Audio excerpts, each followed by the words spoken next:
जय हिंद, जय हिंद। पानी पीते रहिए, इसलिए क्योंकि गला बड़ा तेज सूख रहा है, और सूख गया गलती से जाके घर पे कोल्ड ड्रिंक पी लिए या फिर ठंडा फ्रिज का पानी, तो अगले दिन लगेगा कि कोई भूत बोल रहा है।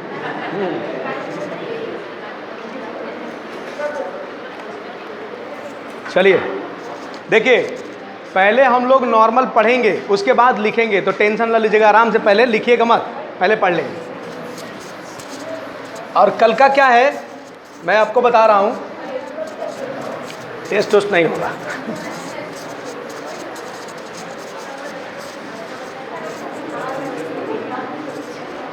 देखिए,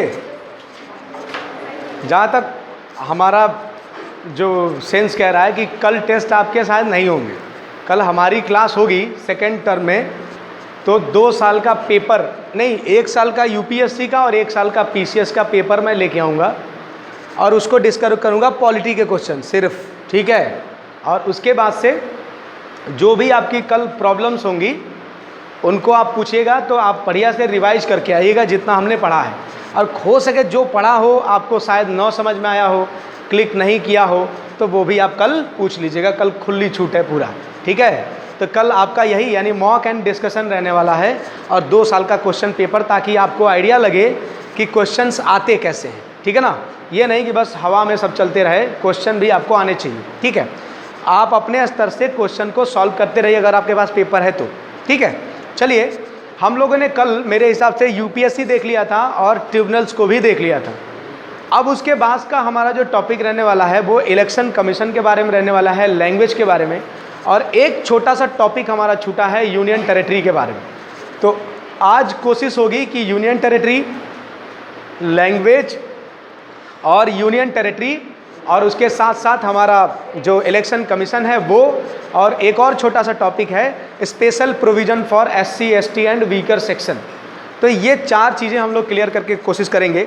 पहले हम लोग नॉर्मली पढ़ लेंगे, जो चीज़ें सीख लेंगे, उसके बाद से हाँ, अगर आपका इंग्लिश वगैरह सिस्टम है तो आप लोग लिखते चलिएगा, नहीं तो बाद में मैं आर्टिकल वाइज लिखवाते चलूँगा, क्योंकि कई लोग कह रहे हैं कि लिखवाने से चीज़ें बाद में रिवाइज करने में ईजी है। तो चलिए हम लोग देखते हैं। पहला जो हमारा टॉपिक रहने वाला है केंद्र शासित प्रदेश, हम लोग पढ़ेंगे फर्स्ट।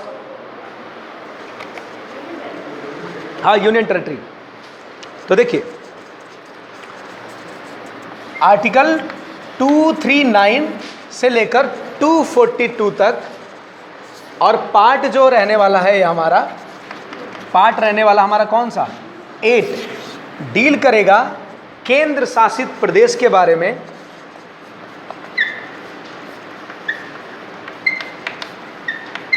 यूनियन टेरिटरी के बारे में,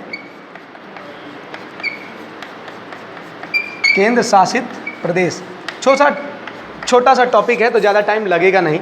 दिल्ली के बारे में पढ़ना है बेसिकली, हमको कंपेयर भी कर लेंगे हमारे सेंटर से। देखिए, आर्टिकल 239 कहता है कि हमारे जितने भी यूनियन टेरिटरी होंगे, देखो नाम में ही लिखा है यूनियन की टेरिटरी, मतलब केंद्र का शासन होगा यहाँ पे। तो बस केंद्र अब शासन डायरेक्ट करे या फिर केंद्र अपने द्वारा शासन करे। और आप जानते हो केंद्र का मतलब होता है, केंद्र के सारे काम कौन करता है, प्रेसिडेंट करता है ना। सारे काम किसके नाम से होते हैं, प्रेसिडेंट। वो अलग बात है कि काउंसिल ऑफ मिनिस्टर रिकमेंड करती है प्रेसिडेंट को, और प्रेसिडेंट उसको करता है, ये काम है। तो फिलहाल जरा मुझे ये बताइए कि भारत में केंद्र शासित प्रदेश यानी यूनियन टेरिटरी कितने हैं, जरा बताइए मुझे। 8 हैं। कोई है मुझे जो सारे नाम बता सकता है 8 के? हाँ, चलिए आप भी बताइए। अरे आपने तो पहले ही सूखे क्षेत्र से किया, लद्दाख, जम्मू एंड कश्मीर, ठीक है। दमन दीव, दादर नागर हवेली, फिर चंडीगढ़, फिर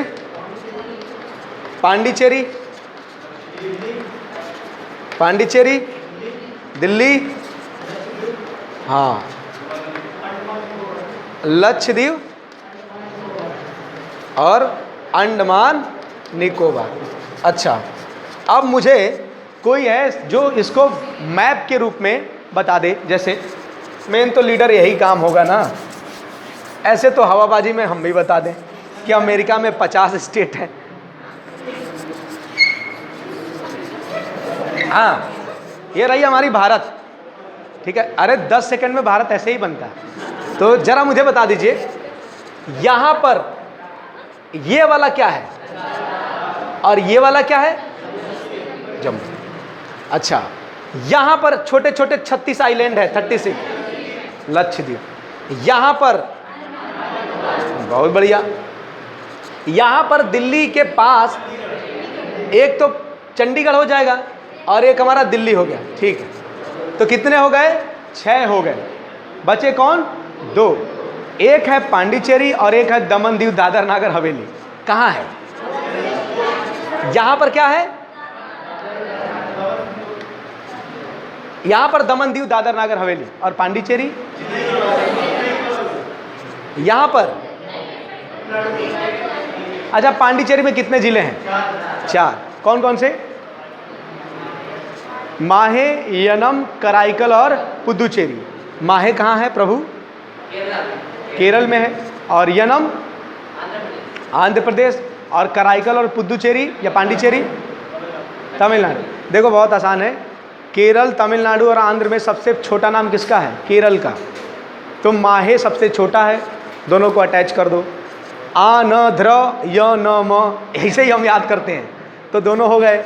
अब बाकी कराईकल 5 अक्षर, तमिलनाडु 5 अक्षर, बड़े बड़े एक तरफ, ये हो गए 5, आपके चारों हो जाए। चलिए बहुत अच्छी बात। अब देखिए, कहा गया है कि यूटी का प्रशासन यानी यूटी का एडमिनिस्ट्रेशन प्रेसिडेंट स्वयं करेगा या अपने द्वारा किसी एडमिनिस्ट्रेटर के द्वारा करेगा।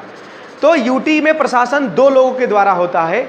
एक होते हैं हमारे एलजी लेफ्टिनेंट गवर्नर और एक होते हैं हमारे एडमिनिस्ट्रेशन, जिसको हम बोलते हैं प्रशासक, एडमिनिस्ट्रेटर और एलजी। अब कितने राज्य हैं इसमें जिसमें एडमिनिस्ट्रेटर है और कितने ऐसे राज्य हैं जिसमें एलजी है? तो चलिए देखते हैं। लक्षद्वीप में क्या है? एडमिनिस्ट्रेटर है। जम्मू कश्मीर में एलजी है।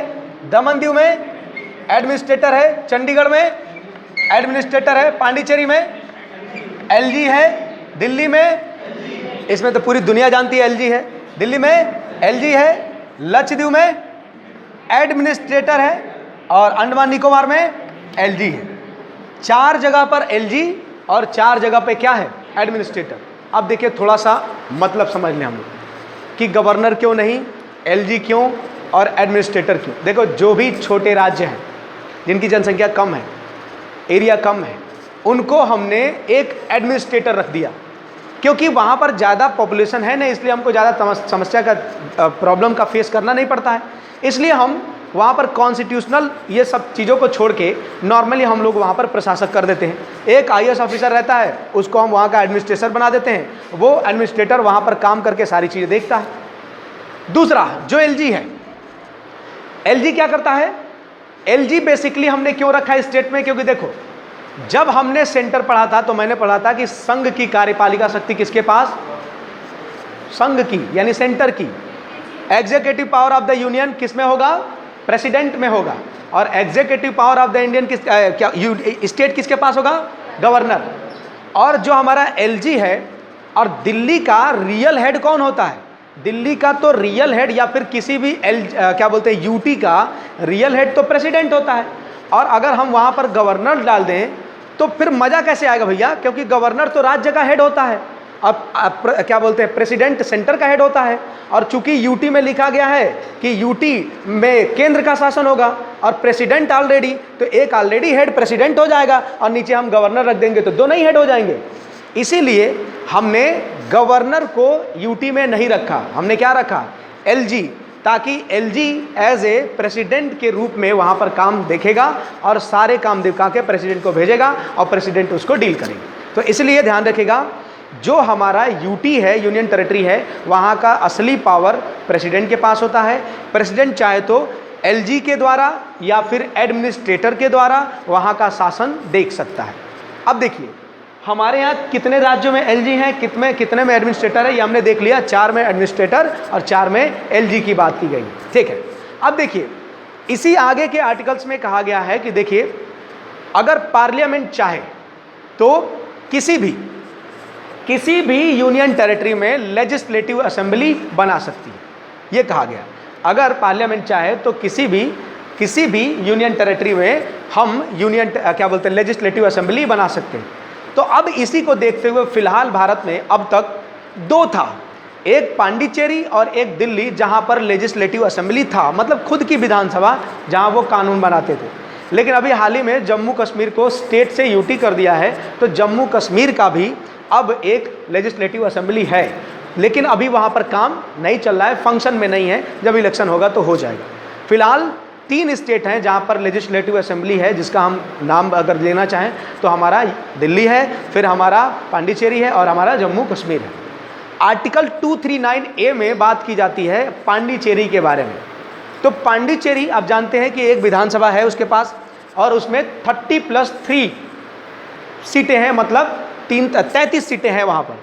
30 सीटों पर इलेक्शन होते हैं और 3 सीटों पर नॉमिनेशन प्रक्रिया होती है। ठीक है, अब नॉमिनेशन कौन करेगा? ऑलरेडी वहाँ पर एलजी करेगा, ध्यान रखिएगा। तो 33 सीटें हमारे कहाँ पर हैं? पांडिचेरी में।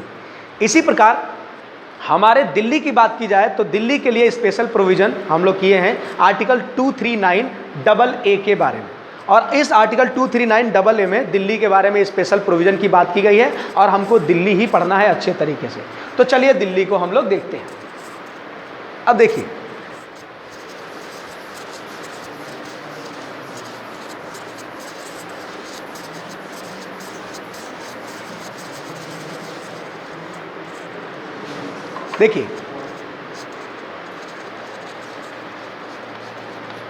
दिल्ली में आर्टिकल 239 में AA में कहा गया है कि देखिए, पहली बात तो दिल्ली में एक लेजिस्लेटिव असेंबली होगी, विधानसभा होगी, और इस विधानसभा में कितने मेंबर होंगे?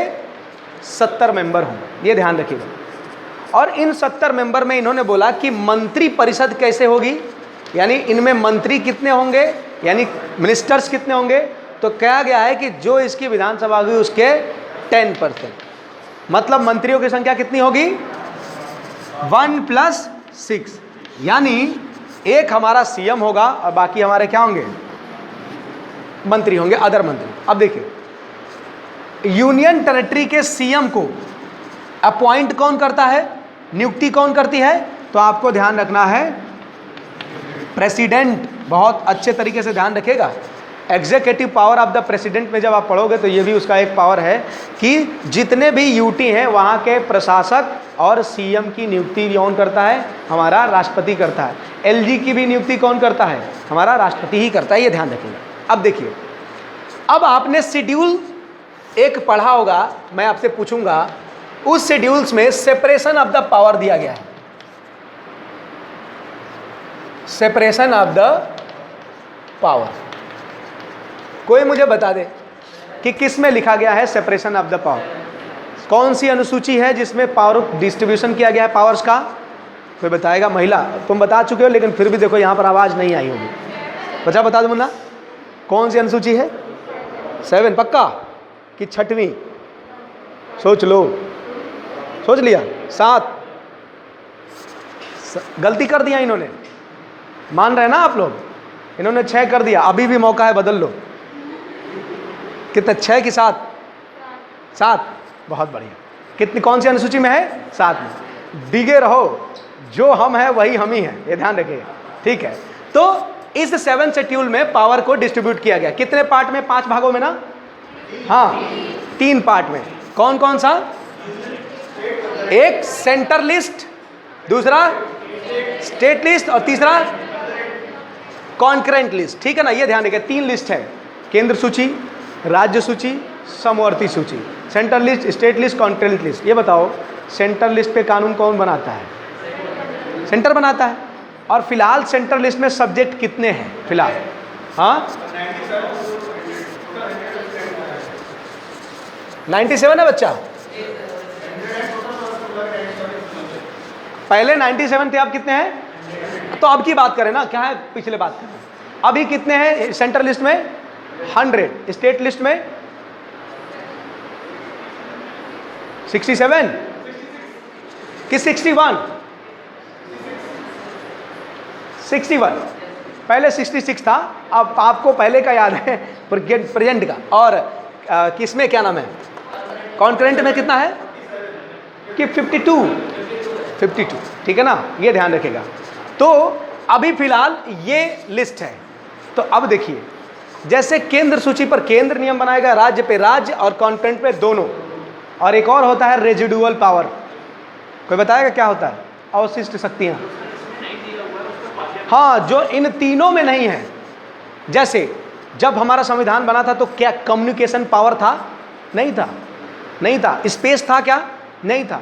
लेकिन ये बाद में आए ना, तो इसलिए कहा गया है कि जो पावर इन तीनों लिस्ट में नहीं है उनको हम मानेंगे अवशिष्ट शक्ति, रेजिडुअल पावर। और अवशिष्ट शक्ति पर नियम कौन बनाएगा? सेंटर, यानी केंद्र सरकार। ध्यान रखिएगा। तो देखिए, अब दिल्ली के सब्जेक्ट में जरा देखिए, दिल्ली के केस में क्या दिल्ली की जो सरकार है वो सेंट्रल लिस्ट पे लॉ बनाएगी? आप कहोगे सर जी सेंट्रल लिस्ट पे लॉ नहीं बनाएगी। क्या दिल्ली की सरकार स्टेट लिस्ट पे बनाएगी? अरे बोलो तो। कहोगे हाँ स्टेट लिस्ट पे बनाएगी, और कॉन्करेंट लिस्ट पे आप कहोगे हाँ बनाएगी। लेकिन ध्यान रखो, दिल्ली की सरकार स्टेट लिस्ट के 3 सब्जेक्ट हैं, बहुत इंपॉर्टेंट है। एक है लैंड यानी भूमि, एक है लॉ एंड ऑर्डर, ठीक है, और तीसरा कौन सा है? Police. Police, land, law and order and police. इन 3 चीज पर हमारी दिल्ली की सरकार कानून नहीं बना सकती। बाकी जितने भी स्टेट के सब्जेक्ट हैं उन सब पर कानून बना सकती है, जितने भी कॉन्करेंट लिस्ट के सब्जेक्ट हैं उन पर कानून बना सकती है। अब देखो पार्लियामेंट को देखो, अब पार्लियामेंट चाहे तो दिल्ली के केस में सभी विषयों पर कानून बना सकता है, ये ध्यान रखिए। पार्लियामेंट चाहे तो दिल्ली के केस में सभी विषयों पर कानून बना सकता है। इसीलिए दिल्ली के केस में आप देखे होंगे कि एलजी ज़्यादा मजबूत हो जाता है और हमारा दिल्ली की इलेक्टेड गवर्नमेंट थोड़ी कमज़ोर हो जाती है। कहा जाता है कि एडमिनिस्ट्रेशन के मामले में एलजी ज़्यादा मजबूत होगा, मतलब किसी को अपॉइंट करना है एलजी, किसी को ट्रांसफ़र करना है एलजी, सारा काम एलजी। प्लस एक और चीज़, जैसे सेंटर में क्या था, प्रेसिडेंट काउंसिल ऑफ मिनिस्टर के रिकमेंडेशन पे काम करेगा, और अगर रिकमेंडेशन को काउंसिल ऑफ मिनिस्टर ने कह दिया तो दूसरी बार जो जाएगा वो रिकमेंडेशन बाइंडिंग होगी। कहा गया ना कि अगर कोई रिकमेंडेशन कहा जाएगा प्रेसिडेंट को तो वो बाइंडिंग होगी। लेकिन क्या दिल्ली में दिल्ली की सरकार अगर एलजी को कोई रिकमेंडेशन करे तो एलजी के लिए वो बाइंडिंग है क्या? तो आप कहोगे नहीं, एलजी के लिए वो बाइंडिंग नहीं है। इसीलिए दिल्ली की सरकार थोड़ी कमज़ोर है इस मामले में, ठीक है ना। इसी प्रकार जैसे हाई कोर्ट की बात है, वैसे ही 241 में कहा गया है कि दिल्ली के लिए या फिर किसी भी यूटी के लिए अगर चाहो तो हाई कोर्ट बनाया जा सकता है। हाई कोर्ट बनाएगा कौन? तो हमारा पार्लियामेंट। तो ये हमारा यूनियन टेरेटरी के बारे में है। अब एक काम करते हैं हम लोग, 5 मिनट में हम इसको आर्टिकल वाइज आपको बोल दे रहे हैं। आपको जो छूटा होगा आप लिखते चलिएगा और आर्टिकल जो होगा उसको कंप्लीट कर लेंगे। तो चलिए स्टार्ट करते हैं। सबसे पहला पॉइंट है आर्टिकल 239। आर्टिकल 239, तो इसमें लिखना है आपको कि यूटी का प्रशासक यानी यूटी का एडमिनिस्ट्रेटर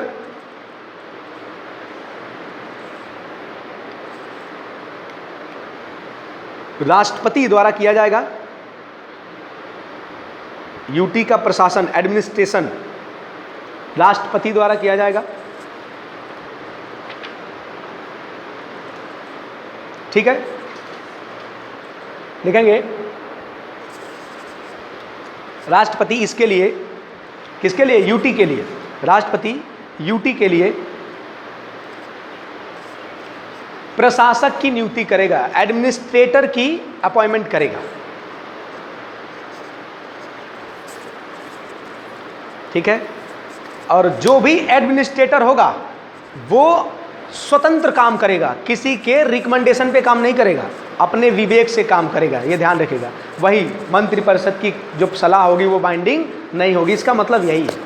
अच्छा ये बताइए, क्या किसी दूसरे राज्य के राज्यपाल को कार्यभार दिया जा सकता है? जैसे मान लीजिए कि महाराष्ट्र के पास ही दमन दीव दादर नगर हवेली है, तो अगर दादर नागर हवेली या दमन दीव का एडमिनिस्ट्रेटर नहीं है कोई, तो क्या टेम्परेरी रूप से किसी गवर्नर को वहाँ का एडमिनिस्ट्रेटर बनाया जा सकता है? यस, दिया जा सकता है, कोई बड़ी बात नहीं है, ये ध्यान रखिएगा, ठीक है ना। यानी किसी दूसरे राज्य के गवर्नर को भी किसी यूटी का एडमिनिस्ट्रेटर का काम दे दिया जा सकता है, इसमें कोई बड़ी बात नहीं है। फिर लिखेंगे next article 239A, article 239A, और इसमें क्या है? तो इसमें है कि पार्लियामेंट यानी संसद किसी भी यूटी के लिए लेजिस्लेटिव असेंबली बना सकती है। पार्लियामेंट किसी भी यूटी के लिए लेजिस्लेटिव असेंबली बना सकती है। और तीनों यूटी के नाम लिख लीजिएगा फिलहाल में, जहां पर क्या है? असेंबली है। दिल्ली, पांडिचेरी और जम्मू। ठीक है। और हाँ, अगर किसी यूटी में हमने विधानसभा बना दी, असेंबली बना दी, तो क्या आर्टिकल 368 के तहत ये अमेंडमेंट माना जाएगा? नहीं। तो लिख लीजिएगा कि ये आर्टिकल 368 के अकॉर्डिंग संशोधन नहीं माना जाएगा। यानी अगर किसी स्टेट यूटी को हमने क्या दे दिया? विधानसभा दे दिया, तो वो आर्टिकल 368 के तहत संशोधन नहीं माना जाएगा। तो लिख लीजिएगा, किसी यूटी में असेंबली बनाना, विधानसभा बनाना संशोधन नहीं माना जाएगा, अमेंडमेंट नहीं माना जाएगा। किसका? हाँ, इसलिए क्योंकि देखिए कई बार आपके क्वेश्चन भी आते हैं कि अब देखो अमेंडमेंट 3 टाइप के होते हैं जब हम लोग पढ़ेंगे। एक आर्टिकल 368 में अमेंडमेंट हम लोग करते हैं। तो आर्टिकल 368 डील करता है कि कॉन्स्टिट्यूशन के किसी भी पार्ट में पार्लियामेंट को पावर है कि वो अमेंडमेंट कर लेगा, यानी संविधान के किसी भी भाग में संसद संशोधन कर देगा। संशोधन मतलब एडिट करना है, कुछ जोड़ना है या कुछ घटाना है। तो इसको 2 मेथड दिया गया है इसमें। एक मेथड है 2/3 मेजॉरिटी से किसी को अमेंडमेंट करना है, जैसे डीपीएसपी में है या फिर फंडामेंटल राइट में है, तो ये 2/3 से है। एक अमेंडमेंट क्या है? 2/3 प्लस 52% स्टेट के द्वारा अप्रूवल, यानी आपको पहले तो 2/3 मेजॉरिटी से पार्लियामेंट में पास कराना है, प्लस 52% राज्यों के असेंबली में इसको पास कराना है, तब ये लागू होगा। और एक ऐसा अमेंडमेंट होता है जिसको आर्टिकल 368 के तहत अमेंडमेंट नहीं माना जाता, क्योंकि वो जैसे हम लोग काउंट करते हैं ना, 104वां संशोधन, 103, 42, 46 ऐसे काउंट करते हैं, उसको वैसे काउंट नहीं माना जाएगा, उसको बस ऐसे ही जोड़ दिया जाएगा जैसे। और इस पर प्रश्न पूछे जाते हैं कि इसमें से कौन अमेंडमेंट माना जाएगा, कौन अमेंडमेंट नहीं माना जाएगा। फॉर एग्जाम्पल, अगर आपको फंडामेंटल राइट में अमेंडमेंट करना है तो क्या वो अमेंडमेंट माना जाएगा कि नहीं माना जाएगा? माना जाएगा। लेकिन बहुत से ऐसे प्रावधान है, जैसे किसी भी राज्य की सीमा, बाउंड्री इत्यादि में परिवर्तन करना है तो वो अमेंडमेंट नहीं माना जाएगा। कल हमने एक आर्टिकल पढ़ा था 169, creation of legislative council and removal of, यानी उसको कैसे हम क्रिएट करेंगे, कैसे विधान परिषद को बनाएंगे और कैसे विधान परिषद को समाप्त करेंगे। तो विधान परिषद को बनाना या समाप्त करना भी संशोधन नहीं माना जाता। अच्छा, जब जम्मू कश्मीर को अमित शाह बिल पेश कर रहे थे तो वो संविधान संशोधन थोड़ी था, नहीं था, वो असल में संशोधन है, लेकिन 368 के तहत बना हुआ संशोधन नहीं, क्योंकि 368 में संशोधन इस टाइप से होता है और ये जो संशोधन होते हैं ये सिंपल मेजॉरिटी से होते हैं। तो ये नॉर्मल संशोधन होते हैं, ये 368 के तहत संशोधन नहीं माने जाते, यानी नंबर हम इसमें नहीं जोड़ेंगे कि संशोधन है ये नहीं। ठीक है। अब तो आपने क्या लिखा? आर्टिकल 239, आपने आर्टिकल क्या लिखा? 239A लिखा ना, और ये सारी बातें लिख ली। अब लिखिए आर्टिकल 239AA, आर्टिकल 239AA लिखेंगे। 69 कॉन्स्टिट्यूशनल अमेंडमेंट 1991, 69 कॉन्स्टिट्यूशनल अमेंडमेंट 1991 के द्वारा दिल्ली को एनसीआर कहा गया, नेशनल कैपिटल रीजन। दिल्ली को एनसीआर,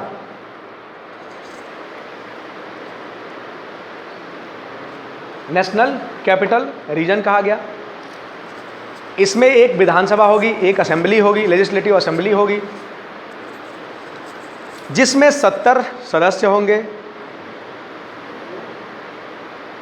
एक विधानसभा होगी, दिल्ली में एक विधानसभा होगी जिसमें 70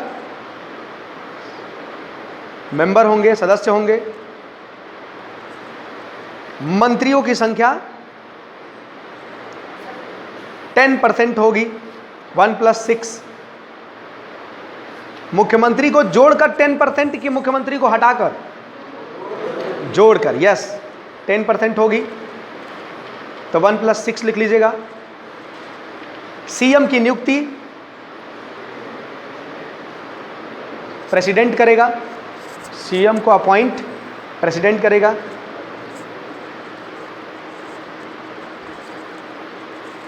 फिर लिखेंगे वही land, police and public order, या फिर लॉ एंड ऑर्डर।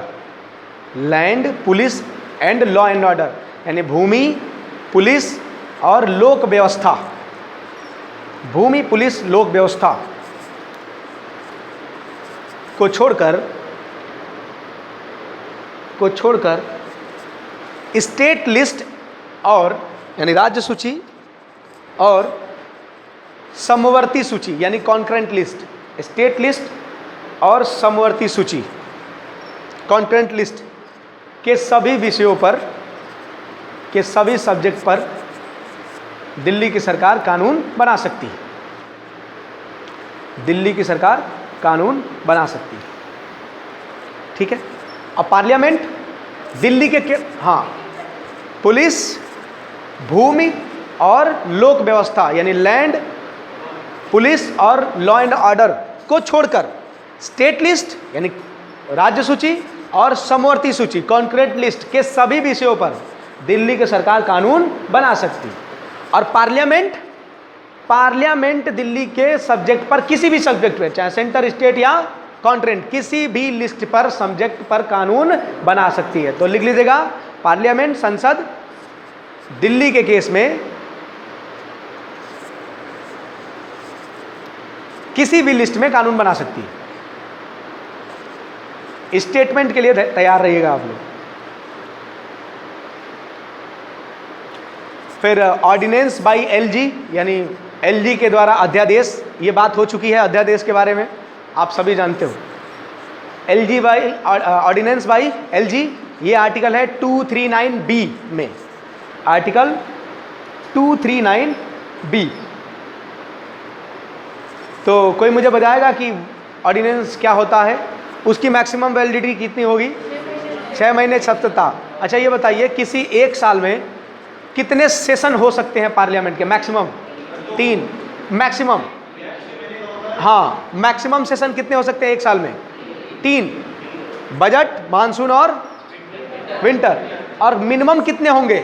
मिनिमम होंगे ही होंगे 2, ठीक है ना, 2 सेशन होंगे ही होंगे। और 2 सेशन के बीच गैप किससे ज़्यादा नहीं हो सकता?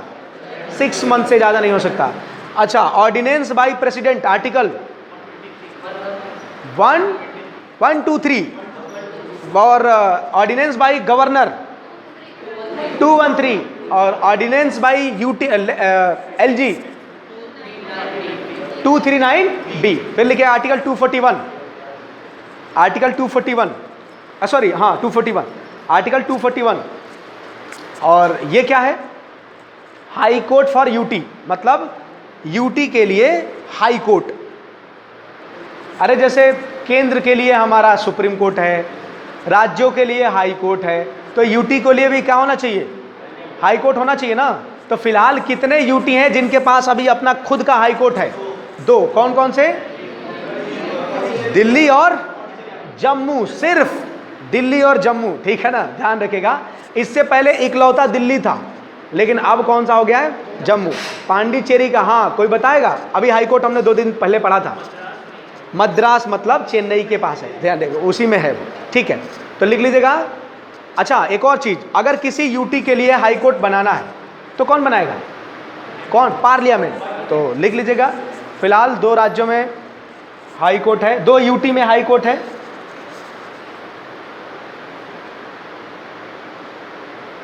ठीक है, एक हमारा दिल्ली और दूसरा जम्मू, और जहाँ पर नहीं है वहाँ पर कौन बनाएगा? पार्लियामेंट। ठीक है, तो देखिए हमने यूटी के सारे प्रोविज़न को अच्छे से देख लिया। आई होप कि कोई कन्फ्यूजन नहीं होना चाहिए आपको। हाँ, एक चीज़ और लिख लीजिएगा कि यूटी का, लिख लीजिएगा यूटी का एग्जीक्यूटिव हेड, यूटी का एग्जीक्यूटिव हेड यानी यूटी का कार्यपालिका का हेड, यूटी के कार्यपालिका का हेड कौन होता है? एलजी होता है। ध्यान रखिएगा, लिख लीजिएगा एलजी होता है। और एलजी रिकमेंडेशन माने या न माने कोई ज़रूरी नहीं, वो मान भी सकता है, नहीं भी मान सकता। एग्जीक्यूटिव हेड का मतलब किसी को अपॉइंट करना, किसी को ट्रांसफ़र करना, किसी को रिमूव करना, सबके पास अधिकार किसके हैं? हमारे एलजी के पास। जैसे दिल्ली में अगर किसी आईएएस को ट्रांसफ़र करना है तो भी कौन करेगा? एलजी करेगा। इसीलिए केजरीवाल बड़ी परेशान रहते हैं कि असल में वो कुछ कर ही नहीं पाते हैं, उनके पास कुछ पावर है ही नहीं, तो क्या करोगे? दिक्कत ये है। खैर ठीक है, कोई बात नहीं। अब आइए नेक्स्ट हमारा टॉपिक रहने वाला है पार्ट 15 लिखे, भाग 15 इलेक्शन कमीशन, निर्वाचन आयोग।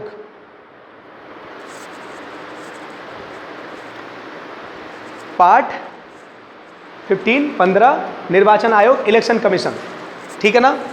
और आर्टिकल कौन सा है? 324 से 329A तक, और पार्ट हमारा 15 है। चलिए इसको देखते हैं। पहले बस देखेंगे, मतलब ऐसे ओवरली चलेंगे, अब बाद में हम इसको अच्छे से लिख लेंगे। हाँ जी, अच्छा पांडिचेरी वाले, तो देखिए माहे किस में है? लिखना है तो लिख सकते हैं आप लोग। माहे है केरल में, और हाँ भारत का सबसे छोटा जिला बाय द एरिया, भारत का सबसे छोटा जिला बाय द एरिया माहे ही है। लिख लीजिए माहे है केरल में, यनम आंध्र प्रदेश में है, यनम आंध्र प्रदेश में है, और पांडिचेरी और कराईकल तमिलनाडु में है। कराईकल, कराईकल, कराईकल। ठीक है, चलिए देखते हैं। अब देखिए पार्ट 15 के बारे में थोड़ा देखते हैं हम। पहले थियरी देखेंगे फिर लिख लेंगे। तो इलेक्शन कमीशन जो है हमारे यहाँ, इलेक्शन कमीशन निर्वाचन आयोग, निर्वाचन आयोग का काम है कि हमारे देश में इलेक्शन को कंडक्ट कराना। तो निर्वाचन आयोग, इलेक्शन कमीशन इंडिया में कौन कौन से इलेक्शन कंडक्ट कराता है? तो देखिए भारत में ये राष्ट्रपति, वाइस प्रेसिडेंट, लोकसभा, राज्यसभा, विधान परिषद यानी लेजिस्लेटिव असेंबली, लेजिस्लेटिव काउंसिल, इन सबके इलेक्शन कौन कराता है? सबके इलेक्शन कराता है कौन? हमारा सेंट्रल इलेक्शन कमीशन। ठीक है ना? ध्यान रखें एक चीज, कौन नहीं कराता है? किस चीज का इलेक्शन नहीं कराता है?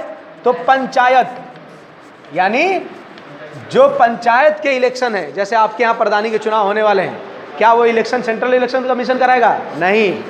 और म्युनिसिपैलिटी के यानी नगर पंचायत के भी इलेक्शन वो नहीं कराता, ये ध्यान रखिएगा।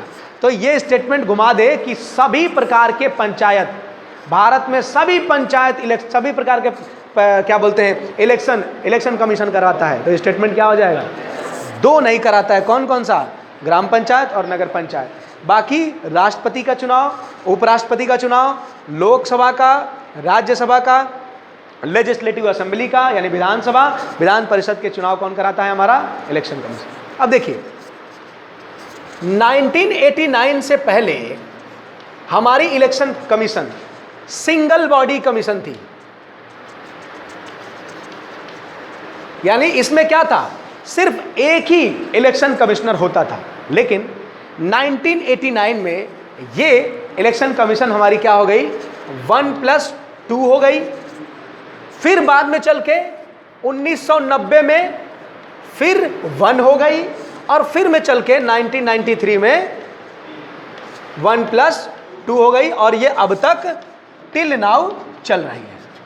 मतलब अगर आपसे पूछे स्टेटमेंट में कि election commission is a single body commission, statement सही है कि गलत है? और अगर पूछे कि इलेक्शन कमीशन एक बहुत मतलब मल्टी मेंबर बॉडी है तो ये बात सही है। तो फिलहाल इलेक्शन कमीशन में एक चीफ इलेक्शन कमिश्नर होता है, चीफ इलेक्शन कमिश्नर होता है जिसको हम कहते हैं मुख्य निर्वाचन आयुक्त, और दो क्या होते हैं? इलेक्शन कमिश्नर होते हैं।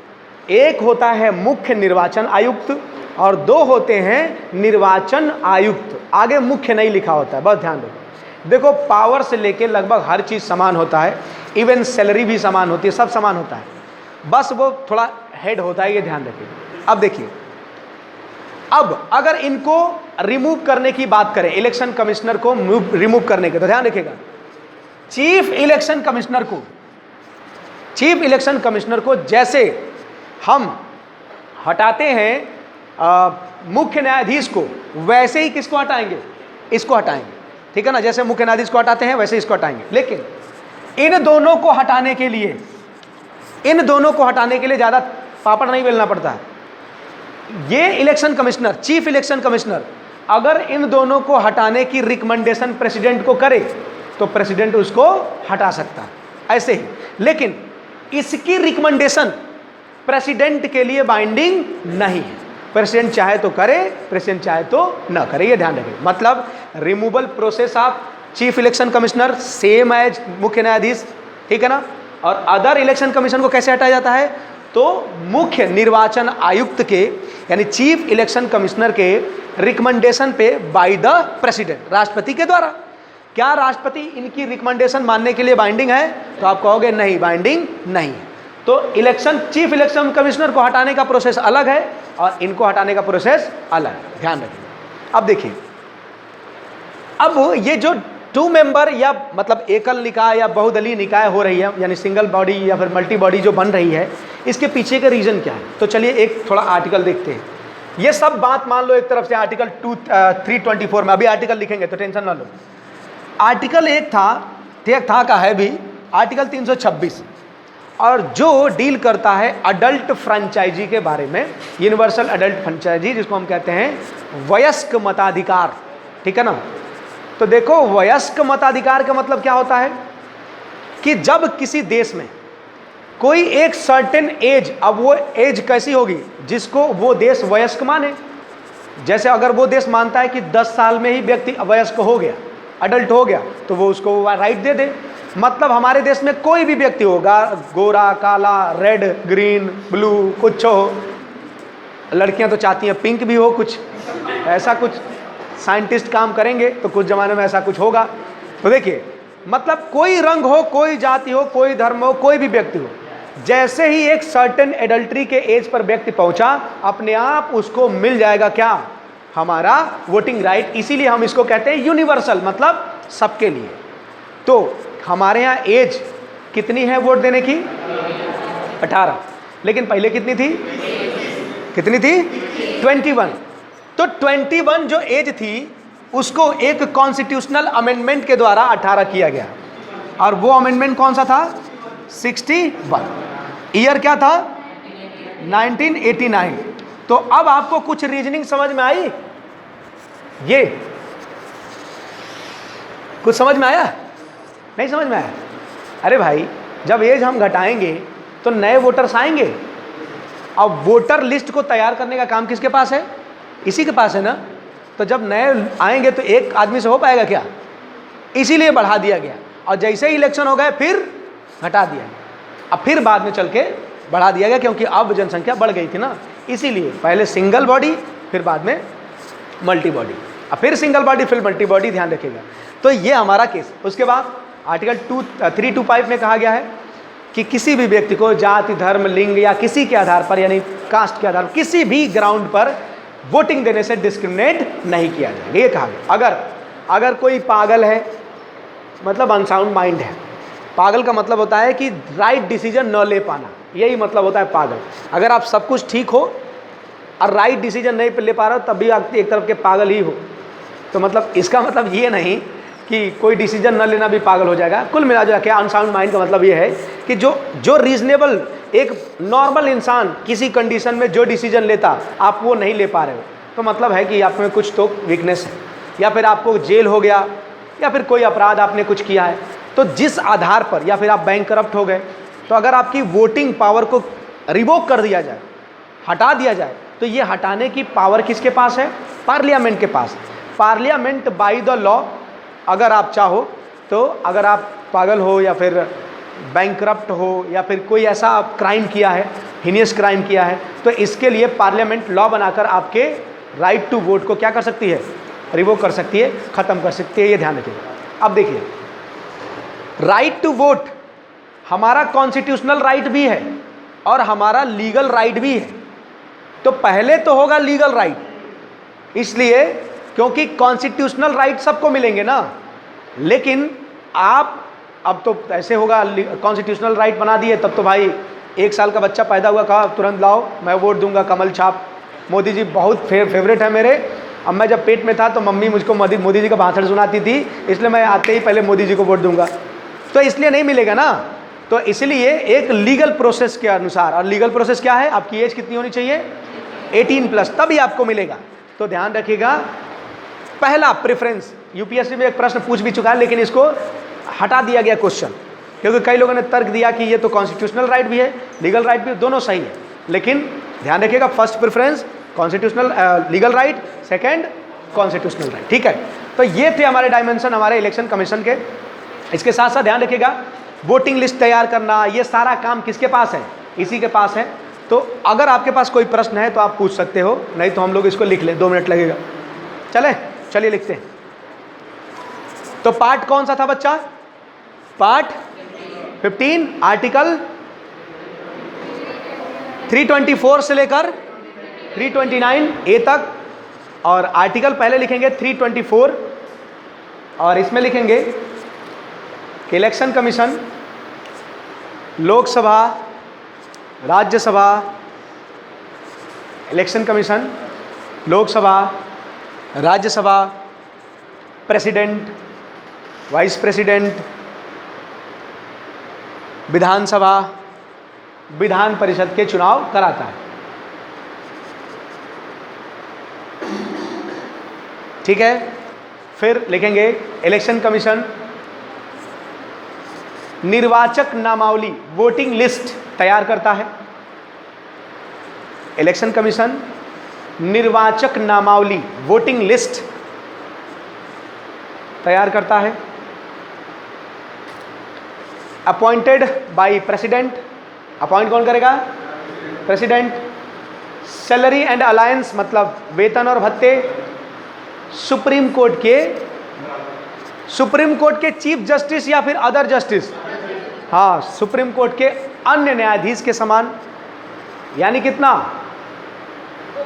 250, यस, यानी सैलरी इसकी कितनी होगी? 250। देखो इनकी सैलरी तीनों की सेम होती है, सब सेम होता है, बस थोड़ा सा वो सीनियर होता है, बस इतना ध्यान रखिएगा। सैलरी तीनों की समान होती है। अच्छा, वेतन भत्ते सुप्रीम कोर्ट के अन्य न्यायाधीशों के समान। रेजिग्नेशन किसको देगा? लिख लीजिएगा, रेजिग्नेशन प्रेसिडेंट।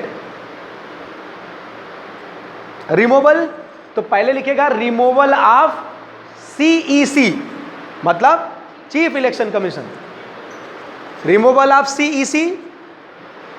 आगे लिख लीजिएगा सुप्रीम कोर्ट के न्यायाधीश के समान, same as chief justice of India या अदर जस्टिस, सबका तो एक ही जैसा होता है, चाहे हाई कोर्ट का हो चाहे सुप्रीम कोर्ट का। रिमूवल यानी कैसे हटाएंगे? तो सुप्रीम कोर्ट के जज के समान। एलिजिबिलिटी क्या होनी चाहिए? कह दो सुप्रीम कोर्ट के जज के समान, कह दो। कोई एलिजिबिलिटी का मेंशन नहीं किया गया, तो योग्यता लिख लीजिए निर्धारित नहीं है, not decided. Eligibility not decided. CEC को सीजेआई के जैसा और अदर को सीईसी के रिकमेंडेशन पे बाय द प्रेसिडेंट। मन कर तो लिखना है तो लिख लो, हाँ, मेरे पता चले सबको एक ही गंगा में बहा दिए तुम तो हो गया काम। ओके, और लिख लीजिएगा कार्यकाल, टेन्योर, सबसे मेन इंपॉर्टेंट, कल बात किया था हम लोगों ने। 6 और 65। 3 लोगों का कल मैंने बताया था जो 665 होता है। एक तो हमारा था यूपीएससी, एक कैग और एक ये, तीनों का क्या है 665। ध्यान रखिएगा। तो कार्यकाल कितना लिखना है, टेन्योर 665। ओके, और ये लिख लीजिएगा आर्टिकल 325 325 आर्टिकल 325। तो लिख लीजिएगा वोटर लिस्ट में यानी निर्वाचक सूची में किसी भी व्यक्ति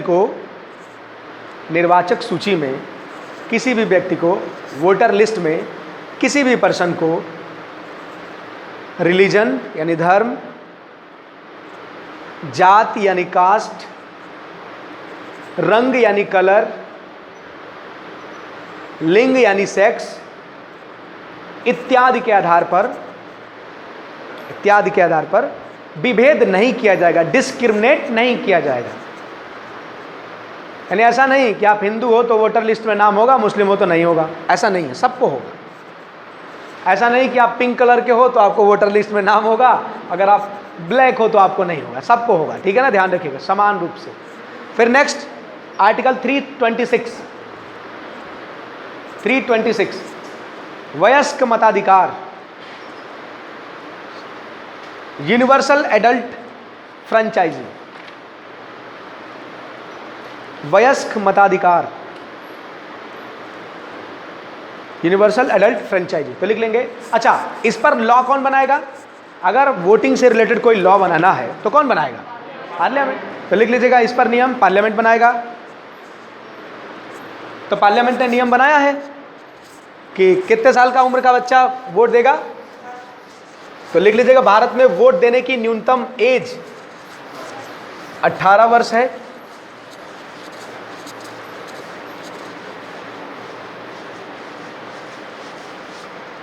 भारत में वोट देने की मिनिमम एज 18 साल है।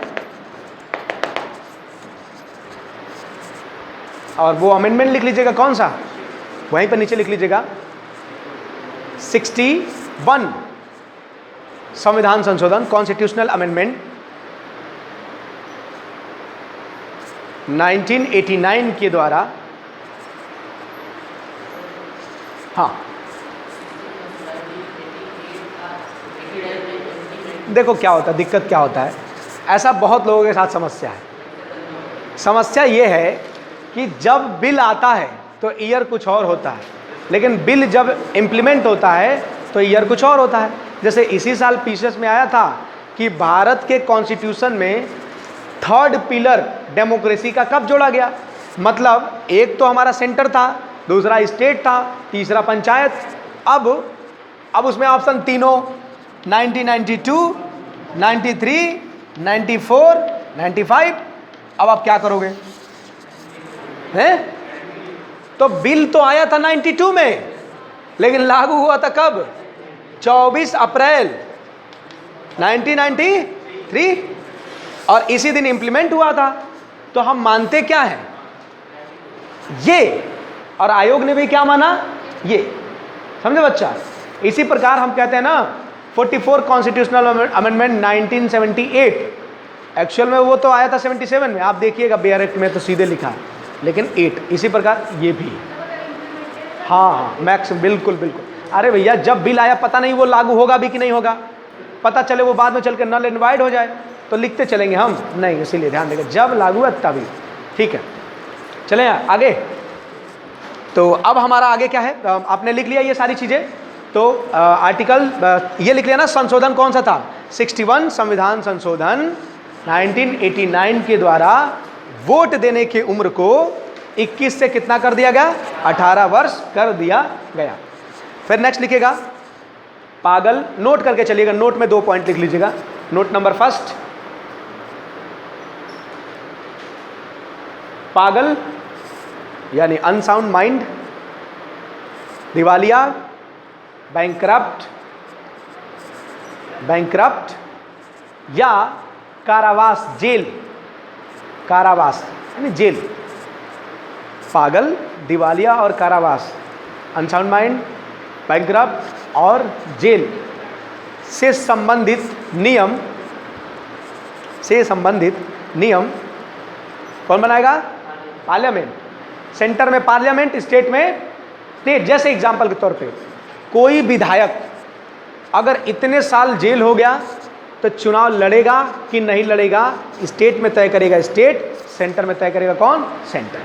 तो यही मतलब है उसका। कोई पागल चुनाव लड़ेगा कि नहीं लड़ेगा, ये कौन तय करेगा? पार्लियामेंट। ये ध्यान रखेगा। ये हमारा इलेक्शन कमीशन हो गया क्या? समाप्त। एक और चीज है, कभी कभी, हाँ बोलिए। बैंकरप्ट मतलब पैसा लेके, हाँ पैसा लेके भाग जाना, जैसे नीरव मोदी, माल्या। जैसे आपने बैंक से लोन लिया और उसको चुकाया नहीं और चुना के आप भाग गए, तो ये होते हैं बैंकरप्ट। ठीक है ना? हाँ, जैसे मान लीजिए कोई बैंकरप्ट है, समझो बात को, कोई बैंकरप्ट है तो क्या इसको वोटिंग राइट मिलनी चाहिए कि नहीं मिलनी चाहिए? तो पार्लियामेंट चाहे तो इसको वोटिंग राइट दे सकता है और पार्लियामेंट चाहे तो इसको, इसकी वोटिंग राइट को रिवोक कर सकता है। ये मतलब है इसका। ठीक है ना? इसी प्रकार कोई पागल है, अब थोड़ा सा पागल है कि ज़्यादा पागल है, इसके आधार पर पार्लियामेंट चाहे तो किसी की वोटिंग राइट छीन सकता है और दे भी सकता है। इसी प्रकार कोई जेल है तो जब तक चार्जशीट फाइल, जब तक सज़ा नहीं हो जाती है, और उसमें भी सज़ा घर पे ज़रा देख के आइएगा 2 साल है कि 3 साल है, कि अगर एक सर्टेन लिमिट की सज़ा अगर आपको हो गई तो आप कुछ सालों के लिए चुनाव लड़ने पर बैन कर दिए जाते हो। जैसे लालू यादव जेल में है तो वो चुनाव नहीं लड़ पाते हैं। मुख्तार अंसारी फिलहाल करंट में इशू चल रहा है, विधायक है भाई साहब वो, क्योंकि अभी उन पर कोई सज़ा हुई नहीं, अभी बिना सज़ा के वो बेचारे जेल में। तो ये है हमारे देश में स्थिति, तो ध्यान रखेगा। ठीक है? तो हमारे मुख्तार, पहली बात तो ऐसा ये है कि अपराधियों को सच में इतना डर है, आप सच में मानिए, मतलब जितना हम, ऐसी कोई सरकार नहीं थी जिसमें अपराधियों को इतना, जो किसी गाड़ी में जाने से डर रहे हैं, उनको ये डर है। और उनके साथ एम्बुलेंस चल रहा है कि भाई कहीं अगर पलटी तो एम्बुलेंस, अब मीडिया वाले बचाने के लिए साथ साथ चल रहे हैं। ऐसा खौफ मतलब आज तक कभी देखने को मिला नहीं। अरे कुछ भी हो सकता है, कुछ भी हो सकता है। जब भाई, जब आदमी को यही करना है तो दिक्कत क्या, लेकिन खौफ तो है, इसमें मानना तो पड़ेगा। चलिए ठीक है, तो ये हमारा हो गया। अब देखो एक और चीज़ ध्यान रखो, एक और चीज़ होता है रीजनल इलेक्शन कमीशन।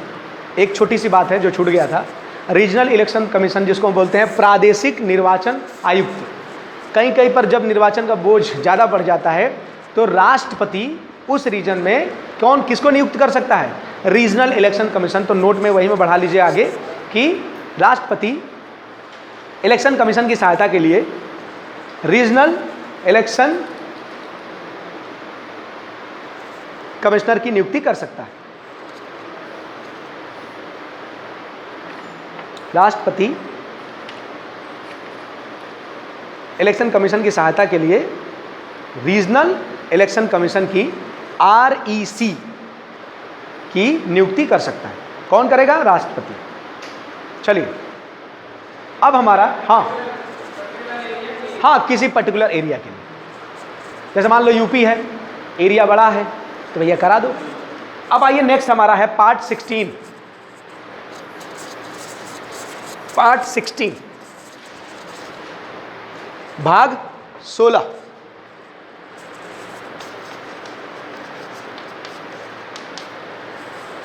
आर्टिकल कहां से कहां तक?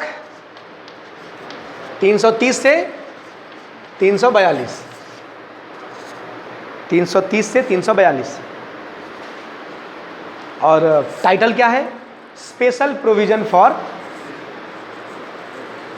कुछ वर्गों के लिए विशेष उपबंध। Special provision for SC and ST, और कुछ और वर्ग भी हैं जिनके लिए स्पेशल प्रोविजन की बात की गई है। चलिए देखते हैं हम लोग एक एक कर। SC है, ST है, एंग्लो इंडियंस हैं, इन सब के बारे में बात, OBC है, इनके लिए बात की गई। अब चलिए देखते हैं। अब इसमें हम आर्टिकल वाइज चलेंगे, तो सबसे पहले आप आर्टिकल लिखेंगे आर्टिकल 330। आर्टिकल 330 टाइटल है लोकसभा में SC का रिजर्वेशन। लोकसभा में एससी एंड एसटी दोनों है, ध्यान रखिएगा, लोकसभा में एससी एंड एसटी का रिजर्वेशन, लोकसभा में अनुसूचित जाति अनुसूचित जनजाति का आरक्षण। तो आप जानते हो कि हमारी लोकसभा की सीटों में कितनी सीटें एससी कास्ट के लिए रिजर्व हैं? कोई तो बता दे। 84।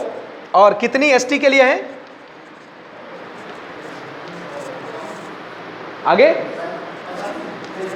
47। तो लिख लीजिएगा, लोकसभा में एससी के लिए सीट 84 और एसटी के लिए सीट 47 रिजर्व है।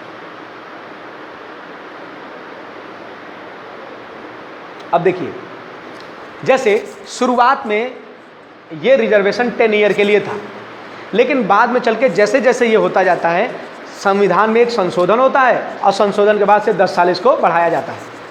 अभी इसकी वैलिडिटी खत्म होने वाली थी, लेकिन बाद में चल के सरकार ने फिर से इसको बढ़ा दिया है, ठीक है ना। और इसको ध्यान रखिएगा, अभी 104वां संविधान संशोधन हुआ है, 104। और ये 104 संविधान संशोधन 3 चीज़ों के बारे में बात कर रहा था। एक तो लोकसभा में एससी एसटी के रिजर्वेशन को 10 साल बढ़ाना है, ठीक है ना। और दूसरा, एंग्लो इंडियन जो है, एंग्लो इंडियन को सीट को क्या कर देना है? खत्म कर देना। तो ये 104 संविधान संशोधन अभी जो लेटेस्ट 2019 में हुआ है, इस संशोधन के द्वारा हुआ क्या है? तो इस संशोधन को उसी में लिख लेना मन करे तो, लोकसभा में एससी और एसटी के रिजर्वेशन को 10 साल के लिए क्या कर दिया गया है? बढ़ा दिया गया। अब घर पे जाके थोड़ा एक बार देख लीजिएगा कि कब तक के लिए बढ़ाया गया है, ठीक है ना, कि लोकसभा में एससी एसटी के रिजर्वेशन को कब तक के लिए बढ़ाया गया है? 10 ईयर के लिए बढ़ाया गया है। और दूसरी बात, जो एंग्लो इंडियन है, इनके प्रोविजन को क्या कर दिया गया है? समाप्त कर दिया गया है। अभी आगे पढ़ेंगे, आर्टिकल 331 में ही है।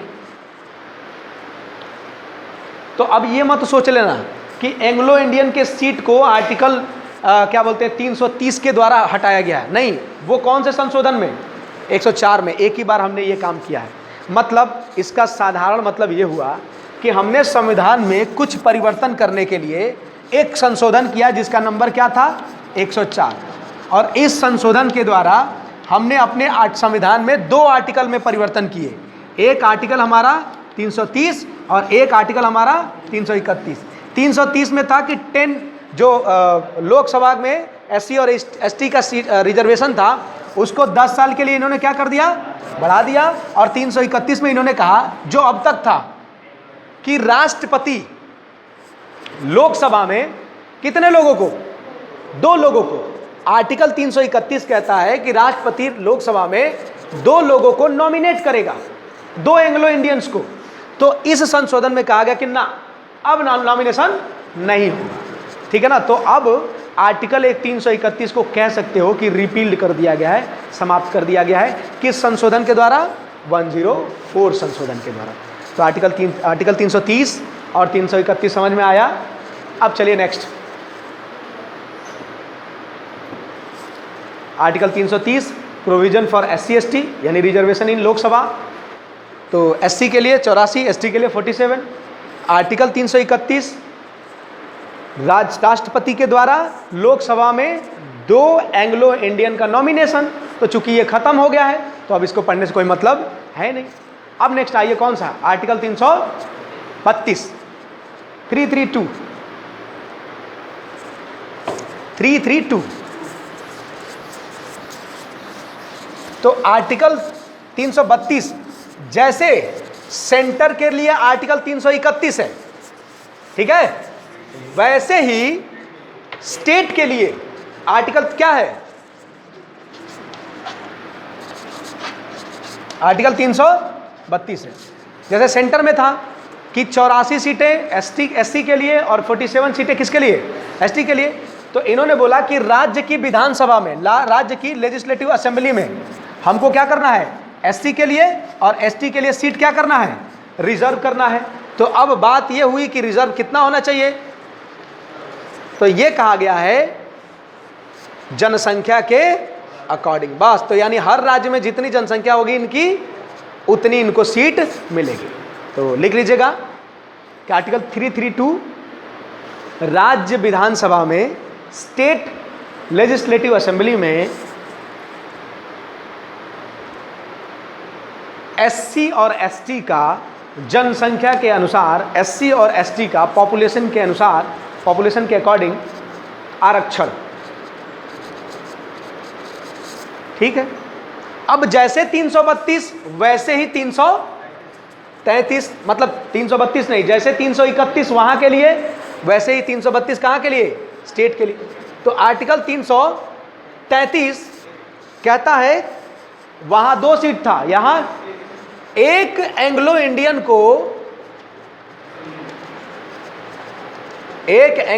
को गवर्नर क्या करेगा, लेजिस्लेटिव असेंबली में यानी विधानसभा में क्या करेगा, नॉमिनेट करेगा, विधानसभा में नॉमिनेट करेगा। एक एंग्लो इंडियन को राज्यपाल यानी गवर्नर लेजिस्लेटिव असेंबली में क्या करेगा, नॉमिनेट करेगा। ठीक है। ये रिवोक नहीं हुआ है, ये है, लेकिन 331 रिवोक हो गया है, खत्म हो गया अब चीज। ठीक है, ये हो गया SC ST का, सॉरी रिजर्वेशन। अब मिटा दे इसको हम। अब एंग्लो इंडियन क्या होता है आप सभी जानते ही हो, बार बार बता भी चुके हैं हम। तो एंग्लो इंडियन क्या होता है मुन्ना? हाँ बताओ बताओ बताओ। नहीं पता, रिवीजन नहीं किया।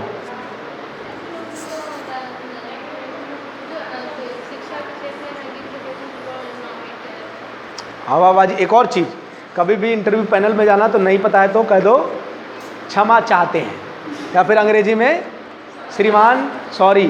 श्रीमान सॉरी मत कहना, मजा नहीं है। हाँ मम्मी इंडियन और बाकी पिता नेपाली। बोलो बोलो, विदेशी नहीं? अच्छा अब नहीं बताया गुगू से। अब हाँ यूरोपीय, मम्मी इंडियन और पिता या फिर जो पूरा खानदान है वो कहाँ होना चाहिए, यूरोपीय होना चाहिए। ठीक है, ओके बढ़िया। वो गुस्सा आ गई है, करे हम नहीं बताएंगे, क्या कर लेंगे आप। तो ऐसे ही जानते हो, मेंस बहुत बढ़िया चले जाए ना, उसके बाद से इंटरव्यू में जाना कहते हम नहीं बताएंगे, क्या कर लेंगे आप। लेकिन यूपीएससी मत करना, उसमें ज़्यादा नंबर होते हैं। पीसीएस में तो 100 नंबर का ही इंटरव्यू होता है। तो मेंस में आपने काम बढ़िया कर लिया तो पीसीएस के इंटरव्यू में ज़्यादा रूल नहीं पड़ता, क्योंकि नॉर्मल आप तो एक अटेंड कर लोगे तो आपको नंबर मिल ही जाएंगे। मैक्सिमम किसी को 80 से ज़्यादा थोड़ी ना मिलता है, 75 70 ज़्यादा होता है, बहुत अच्छा होता है। 50 60 एवरेज होता है, 40 में आ गए तो कम। अगर आपके मेंस में बहुत अच्छे मार्क्स हैं तो सीना तान के जाओ, लेकिन मत करना ऐसा, ठीक है ना? ठीक है, अच्छा अच्छी बातें नहीं हुआ, गुड कंडक्ट नहीं हुआ है। अब देखिए आगे, बीच के आर्टिकल ज़्यादा इंपॉर्टेंट नहीं है। अब सीधे हम लोग सीधे डील करेंगे कौन सा, आर्टिकल 338 के बारे में। आर्टिकल 338 के बारे में 338। देखो पहले ये आर्टिकल डील करता था SC एंड ST कमीशन। बात को समझने की कोशिश, अभी लिखना मत। SC एंड ST कमीशन यानी अनुसूचित जाति और अनुसूचित जनजाति के लिए आयोग। लेकिन बाद में चल के हमने इसको 2 भागों में बांट दिया। एक आर्टिकल 338A और एक कर दिया आर्टिकल 338B। इसका टाइटल क्या कर दिया, पहले सुन लेना फिर लिखना। National commission for SC। इसका टाइटल क्या कर दिया, नेशनल कमीशन फॉर ST, मतलब अनुसूचित जाति के लिए आयोग, राष्ट्रीय आयोग, अनुसूचित जनजाति के लिए राष्ट्रीय आयोग। अब ये आयोग है क्या, करने क्या मतलब इसका है क्या? देखो, जब भी किसी जाति पर हम कोई कमीशन बैठाते हैं, आयोग बैठाते हैं, इसका मतलब यह है कि वो आयोग करेगा क्या, वो आयोग बैठ के इवैल्यूएशन करेगा, स्टडी करेगा। किस बात की, कि जिस बात पर उसको आयोग बना है उसमें क्या क्या चीज़ें बढ़ाई जा सकती हैं, क्या क्या चीज़ें उनको और दी जा सकती हैं। जैसे आप जानते हो कि एंशिएंट काल से ही SC और ST की स्थिति हमारे इंडिया में ठीक नहीं रही। तो इन्हीं की इस सिचुएशन को ठीक करने के लिए हमने अपने देश में आयोग बनाए, इनको कॉन्स्टिट्यूशनल स्टेटस दिया एक तरफ से। देखिए, ताकि संविधान में है ये, यानी बनाना ही पड़ेगा आपको। और वो आयोग जब बनेगा तो वो क्या करेगा, अभी मैं लिखवाऊंगा आपको SC के कार्य, SC आयोग के कार्य, ST आयोग के कार्य, यानी पूरे देश में कौन सी अनुसूचित जाति पिछड़ी है उसको कैसे बढ़ाया जा सकता है उसके बारे में। इसी प्रकार किसी भी SC ST प्रकार का कोई अगर कोई वाद चल रहा है, कोई केस चल रहा है या फिर किसी भी प्रकार की समस्या है, उनको सुनना। इनको एक सिविल कोर्ट की पावर मिलती है। मतलब सिविल कोर्ट की पावर का मतलब किसी को ये समन जारी कर सकते हैं। समन का मतलब है किसी को कह देंगे कि आप हमारे यहाँ आइए, आपसे क्या ये मतलब जो आप किए हो ये क्या है, तो ऐसा होता है। इनको सिविल कोर्ट की पावर मिली रहती है। एससी से रिलेटेड कैसे एससी का उत्थान करेंगे हम, कैसे इनको इमर्ज करेंगे बढ़िया से, इन सब के बारे में स्टडी करना किसका काम है, इनका। वैसे ही एसटी का भी है, तो वो एसटी का है, तो एसटी के लिए अलग, एससी के लिए अलग। बाद में चल के ओबीसी के लिए भी संविधान में एक आयोग की बात की गई है। महिलाओं के लिए भी एक आयोग है, लेकिन वो संविधान में नहीं है। महिला आयोग संविधान में नहीं है। अल्पसंख्यक यानी माइनॉरिटी, जो मुस्लिम, सिख, ईसाई, क्रिश्चियन, पादरी, जैन, ये जो माइनॉरिटी है, ग्रुप है हमारे भारत में, इनके लिए भी अल्पसंख्यक आयोग है, लेकिन वो भी संविधान में नहीं है, तो वो सरकार के ऊपर है। लेकिन ये एससी, एसटी और ओबीसी ये तीनों संविधान में है, तो सरकार को बनाना ही पड़ेगा। अब जब कॉन्स्टिट्यूशनल स्टेटस दे दिया हमने, तो अब आयोग को स्टडी करना है। आयोग कहेगी कि देखिए हमारे लोग यानी हमारे एससी के लोग तो एजुकेशन में बहुत पिछड़े हैं, इनको रिजर्वेशन देना चाहिए। तो सरकार क्या करेगी, रिजर्वेशन दे देगी। अगर सरकार जो ने रिकमेंडेशन किया है उस रिकमेंडेशन को नहीं मान रही है, तो सरकार को तर्क देने पड़ेगा कि क्यों नहीं मान रही है। अब कहेगी ये एससी कमीशन कि देखो ये एजुकेशन में बहुत पिछड़े हैं, तो आपने एजुकेशन में रिजर्वेशन दे दिया। ये तो नौकरियों में भी बड़ी पिछड़े हैं, तो ये सरकार क्या करेगी, नौकरियों में भी रिजर्वेशन देगी। तो इसी प्रकार ये जो आयोग जो जो रिकमेंडेशन करेगी, सरकार को अगर लगेगा तो वो उसको लागू कर सकती है। ये इनके काम है। अभी बाकी काम लिखेंगे तो अच्छे से देख लेंगे। अब देखो इस आयोग में ये कितने मेंबर की बॉडी होगी, 5 मेंबर बॉडी होगी। 1 + 1 + 3 होगा, मतलब एक चेयरमैन होगा, दूसरा कौन सा होगा, वाइस चेयरमैन होगा, और 3 क्या होंगे, मेंबर होंगे।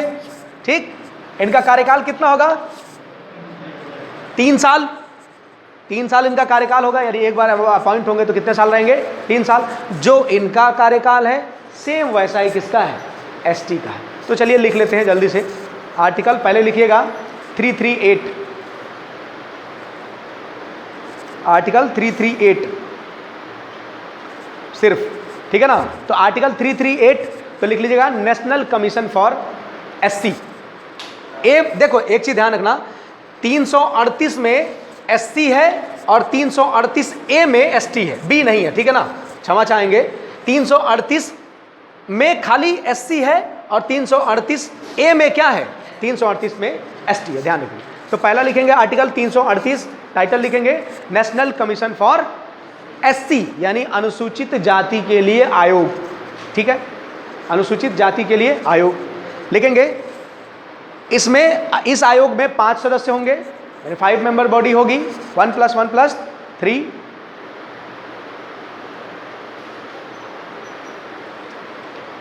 वन प्लस 3, हाँ दोनों में। अपॉइंटेड बाई, कौन अपॉइंट करेगा, प्रेसिडेंट, क्योंकि प्रेसिडेंट के एग्जीक्यूटिव पावर में हमने ये पढ़ा है। Appointed by president. टेन्योर, कार्यकाल 3 इयर्स, मैक्सिमम एज कोई नहीं है, ध्यान रखना, ओनली 3 ईयर। ठीक है, यानी 65-62 ऐसा कुछ नहीं। कार्यकाल कितना होगा, 3 ईयर। करंट में हेड कौन से हैं, और अभी रिसेंटली 1 महीना हुआ इनको ज्वाइन किए, इनका नाम लिख लीजिए। मतलब अभी फिलहाल में एससी आयोग के हेड कौन है, तो इनका नाम है विजय सापला। विजय सापला, सापला नहीं, सापला, विजय सापला। वो पहले थे एससी के अध्यक्ष, वो भी बदल गए। हाँ, राम शंकर कठेरिया पहले थे, इटावा के सांसद, वो भी हट गए, बदल गए। इसीलिए तो मैं बोल रहा हूँ ना 1 महीना पहले। तो हेड कौन है, विजय सापला, और उपाध्यक्ष लिख लीजिए अरुण हलदार। उपाध्यक्ष कौन है, अरुण हलदार। ये अभी रिसेंटली अपॉइंट हुए हैं लोग, इससे पहले रामशंकर कठेरिया थे। ठीक है, इटावा के सांसद थे, अब शायद आगरा के हैं। अच्छा, उल्टा हो गया है, ठीक है। अब नेक्स्ट लिखिए, हाँ, अब इसके कार्य लिख लीजिए आप, एससी कमीशन के कार्य लिख लीजिएगा, एससी आयोग के कार्य। पहला तो लिख लेंगे। अच्छा बताइए, एससी कमीशन ये कॉन्स्टिट्यूशनल बॉडी है, संवैधानिक निकाय है, नॉन कॉन्स्टिट्यूशनल बॉडी है, गैर संवैधानिक निकाय है, या फिर स्टैच्यूटरी बॉडी है, मतलब विधिक लीगल बॉडी है? कौन सी बॉडी है ये? कॉन्स्टिट्यूशनल। जिसका मेंशन कॉन्स्टिट्यूशन में है वो कॉन्स्टिट्यूशनल बॉडी है। जिसका मेंशन कॉन्स्टिट्यूशन में नहीं है लेकिन उसको लॉ के द्वारा, पार्लियामेंट के द्वारा बनाया गया है, वो स्टैच्यूटरी बॉडी है, जिसको हम सांविधिक निकाय कहते हैं। और जिसका ना तो कोई एक्ट है और जिसका ना तो कोई कॉन्स्टिट्यूशन में नाम है, वो होता है नॉन कॉन्स्टिट्यूशनल बॉडी। जैसे एग्जाम्पल के तौर पे finance commission, election commission, UPSC, CAG, attorney general, SC ST आयोग, ओबीसी, सब के सब क्या हैं? कॉन्स्टिट्यूशनल। इसके साथ साथ central pollution control board, NGT, national green tribunal, और इसके साथ साथ जितने भी एक्ट के तहत सेबी, नाबार्ड, इरडा, ये सब कितने हैं? ये सब क्या हैं? स्टैच्यूटरी बॉडी हैं। और योजना आयोग और हमारा नीति आयोग गैर संवैधानिक नॉन कॉन्स्टिट्यूशनल बॉडी है। तो पहले क्या, तो पहला प्रोविजन तो इसमें यही लिखना है कि एससी और एसटी का संवैधानिक संरक्षण करना, कॉन्स्टिट्यूशनल कंजर्वेशन ऑफ, या फिर constitutional protection of SC and ST, SC सिर्फ एससी। पहला काम लिखना है कि इनका काम क्या है?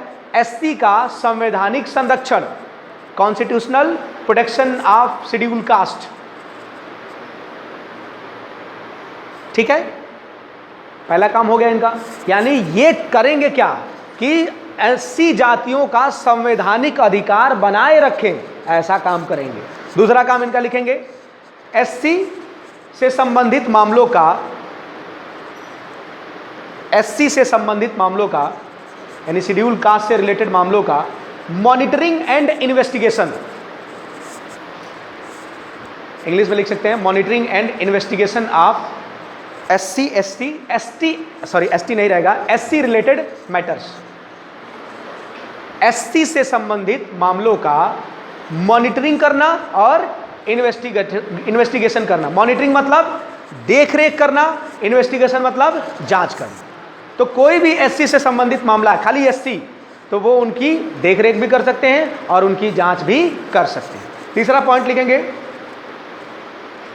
डेवलपमेंट ऑफ शेड्यूल कास्ट, यानी एससी का विकास करेंगे।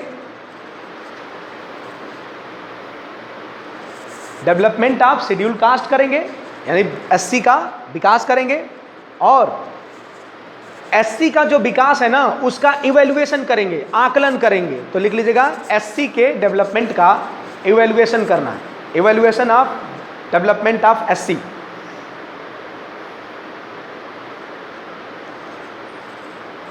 और आप जानते हो कि एवरी ईयर प्रेसिडेंट को एससी एसटी ओबीसी ये सब आयोग क्या देते हैं?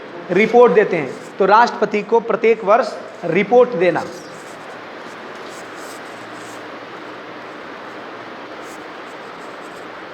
राष्ट्रपति को प्रत्येक वर्ष रिपोर्ट देना। और लिख लीजिएगा, इनको सिविल कोर्ट की पावर प्राप्त है। सिविल कोर्ट की पावर मतलब होता है ये किसी मामले को इन्वेस्टिगेट कर सकते हैं, समन कर सकते हैं। अगर ऐसे ही आप जाओ कहीं पर इन्वेस्टिगेट करना तो कोई कहेगा क्या तुम कौन, तुम क्या मामा बन रहे हो बीच में, भाई तुम हो कौन? अगर वही एससी आयोग का जाएगा तो कहेगा भैया हमारे पास सिविल कोर्ट की पावर है, हम इन्वेस्टिगेट कर सकते हैं।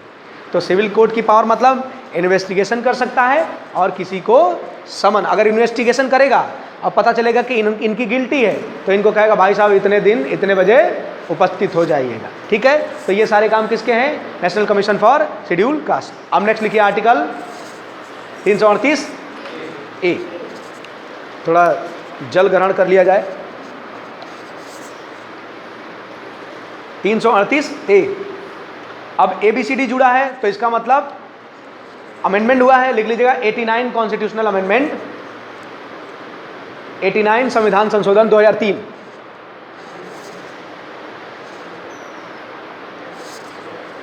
कॉन्स्टिट्यूशनल अमेंडमेंट 2003 के द्वारा इसको इंसर्ट किया गया है, जोड़ा गया। टाइटल क्या है? National commission for scheduled tribe, अनुसूचित जनजाति के लिए आयोग। अनुसूचित जनजाति के लिए आयोग। अगेन वही सारे काम, मतलब appointed by president, tenure 3 year, लिखते चलिए, appointed by president, tenure 3 year,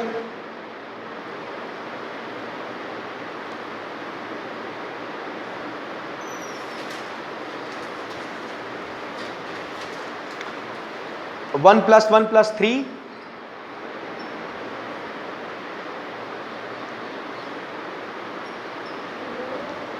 one plus 3, tenure 3 year, appointed by president. हाँ, अध्यक्ष का नाम लिखिए आप, हर्ष चौहान।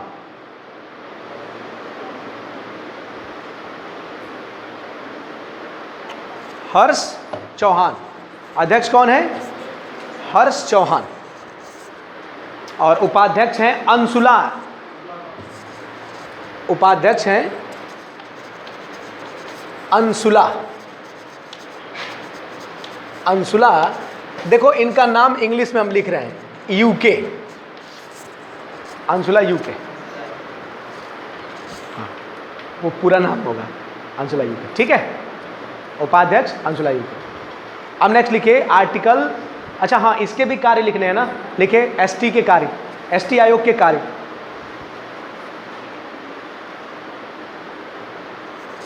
देखो ये सारी एसटी कहाँ रहती हैं? जंगलों में रहती है ना। तो जब जंगलों में, देखो हुआ क्या, पहले इन दोनों को कंपेयर करके एक ही में रखा गया था। लेकिन एक बात बताइए, एक दिल्ली में शेड्यूल कास्ट रहने वाला और एक दिल्ली में शेड्यूल ट्राइब जो रह रहा है और एक जंगल में जो रह रहा है, क्या दोनों का संवैधानिक अधिकार और दोनों की स्थिति एक जैसा है क्या? नहीं। जो जंगल में रह रहा है उसको तो कुछ नहीं पता है, तो हमको लगा कि इनको अलग कर देना चाहिए, इसलिए हमने इसको अलग कर दिया।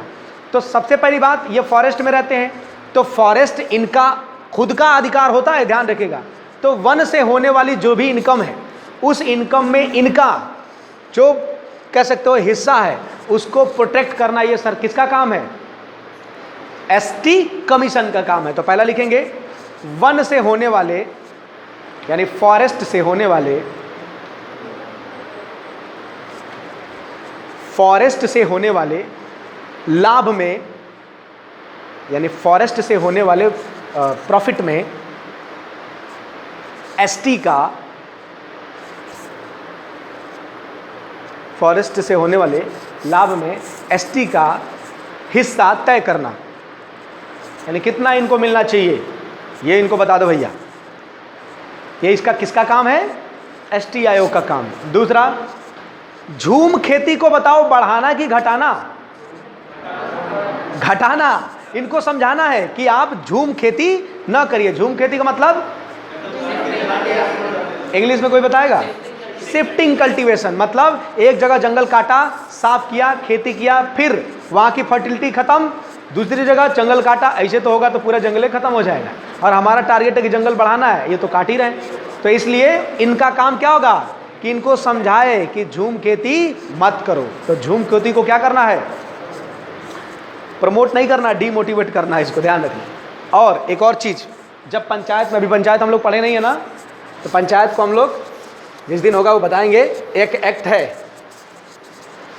जिसका नाम है पेशा, पंचायत एक्सटेंडेड इन शेड्यूल एरिया। पंचायत एक्सटेंडेड इन शेड्यूल एरिया। इसमें यह कहा गया है कि जो पंचायत है, ग्राम पंचायत, प्रधानी उर्धानी का चुनाव, इसको हमको शेड्यूल एरिया में भी लागू करना है। अब तुम गांव जाओगे जंगल में और उनको समझाओगे देखो प्रधानी का चुनाव लड़ो तुम, अब तुम चुनाव लड़ोगे, तुमको बढ़िया से तुमको प्रधान बनाया जाएगा, तुम चाहे बीडीसी बनो चाहे तुम जिला पंचायत अध्यक्ष बनो। तो ऐसा समझाने की कोशिश आप करोगे तो हो सके आपको एक तीर लगे, आप वहीं पे बेहोश हो जाओ, क्योंकि आपको पता है ये दूसरे के नहीं समझते हैं।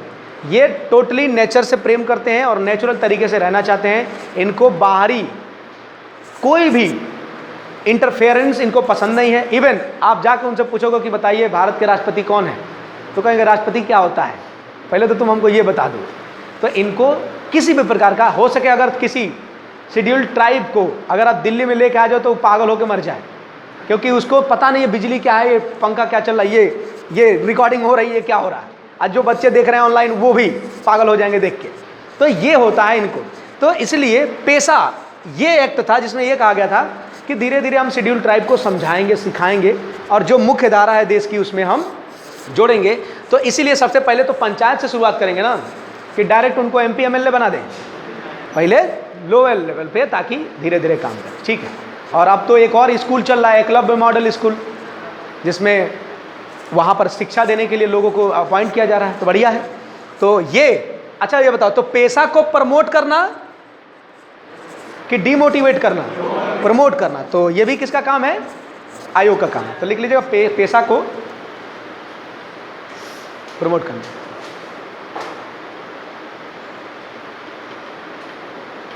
ठीक है। अब देखिए दो चीजें हैं, कौन सी जाति SC ST होगी इस पर निर्णय कौन लेगा? स्टेट की बात हो रही है या सेंटर की बात है? अगर सेंटर की बात है तो कौन सी जात SC ST होगी, इसमें जो पूरा लिस्टिंग का काम है वो तो करेगी पार्लियामेंट, लेकिन उसको उसकी अधिसूचना यानी उसकी जो पूरा नोटिफिकेशन है वो जारी कौन करेगा? प्रेसिडेंट। यानी कौन सी जाति SC ST होगी ये तय करेगा पार्लियामेंट, लेकिन उसको नोटिफिकेशन के द्वारा जारी करेगा, लागू करेगा, इंप्लीमेंट कौन करेगा? प्रेसिडेंट। जैसे सेंटर में ये काम होगा वैसे ही स्टेट में, स्टेट के शेड्यूल कास्ट शेड्यूल ट्राइब की कौन सी जाति किस में होगी डिसाइड करेगी स्टेट लेजिस्लेचर, लेकिन उसको बाय द नोटिफिकेशन जारी कौन करेगा? गवर्नर। ठीक है ना।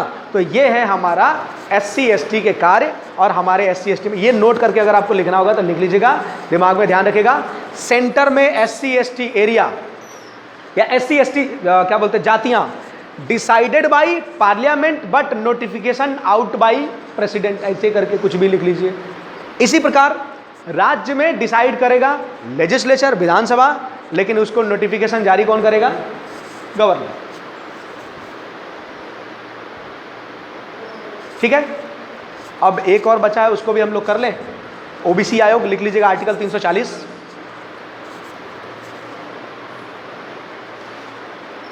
National commission for OBC।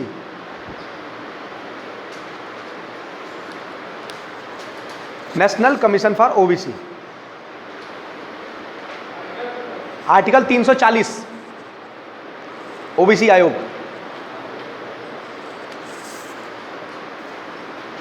देखो हमारे संविधान में OBC कमीशन की बात कही गई थी, लेकिन देखिए कोई भी आर्टिकल सिर्फ लिख देने से काम नहीं होता है।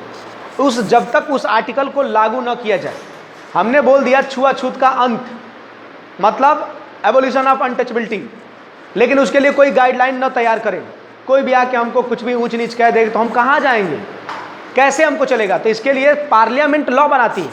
जैसे आपने सुना होगा SC ST एट्रोसिटी एक्ट, वैसे ही हमारा आर्टिकल 340 में लिखा था OBC आयोग। लेकिन OBC आयोग बनेगा कैसे, कौन अध्यक्ष होगा, कार्यकाल क्या होगा, क्या उसके काम होंगे, ये कुछ भी नहीं लिखा गया था। लेकिन बाद में चल के अभी एक संशोधन हुआ, 102 संशोधन, 102 संविधान संशोधन, 102 संविधान संशोधन 2018। और इस संशोधन के द्वारा हमने पूरी तरीके से OBC आयोग को इंप्लीमेंट किया। तो इसका भी स्ट्रक्चर कैसे है, वही सेम 1+1+3 अपॉइंटेड बाय प्रेसिडेंट और कार्यकाल 3 सेम। और प्रेसिडेंट में कौन है? BS चौहान, सॉरी ऐसे लिखे भगवान लाल साहनी, भगवान लाल साहनी। अच्छा कोई बता सकता है कि BS चौहान कौन है? लड्डू देंगे, लड्डू पक्का 100%। BS चौहान कौन है, कोई बता दे मुझे। और उपाध्यक्ष हैं लोकेश प्रजापति।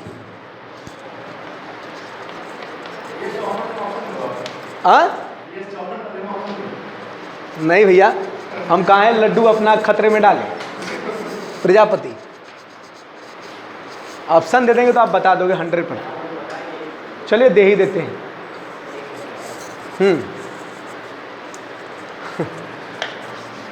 फाइनेंस कमीशन के हेड, नालसा के हेड,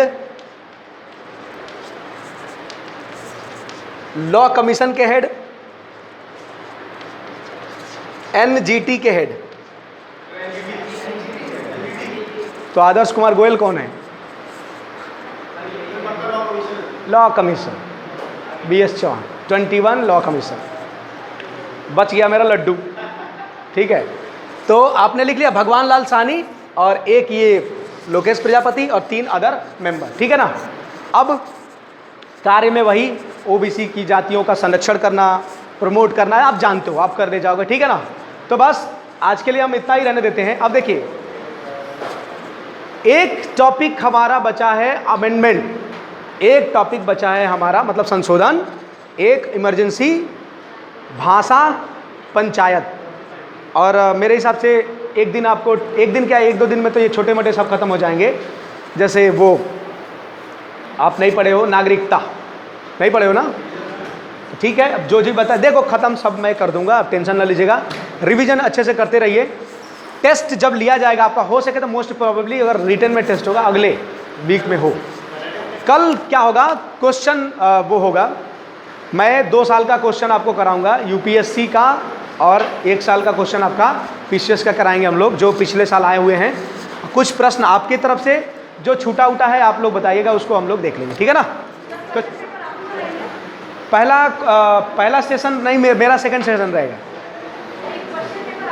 हाँ, क्वेश्चन पेपर हम इंग्लिश में भी बताएंगे, हिंदी में भी बताएंगे। नहीं, अगर टेस्ट होगा तो मैं हिंदी और इंग्लिश दोनों में पेपर दूंगा, टेंशन ना लीजिए। मेरी तरफ से भाषा में आपको कभी भी दिक्कत हो, हिंदी, इंग्लिश, भोजपुरी, तो 3 लैंग्वेज है हमारी, हम आपको बढ़िया बता सकते हैं। ठीक है ना। अगर आपको अंग्रेजी में कहीं दिक्कत हो जरूर पूछिएगा, मैं चाहता हूं कि आप पूछें, क्योंकि देखो कंफ्यूज रहने से अच्छा है कि आप पूछ लो। ठीक है ना। जय हिंद।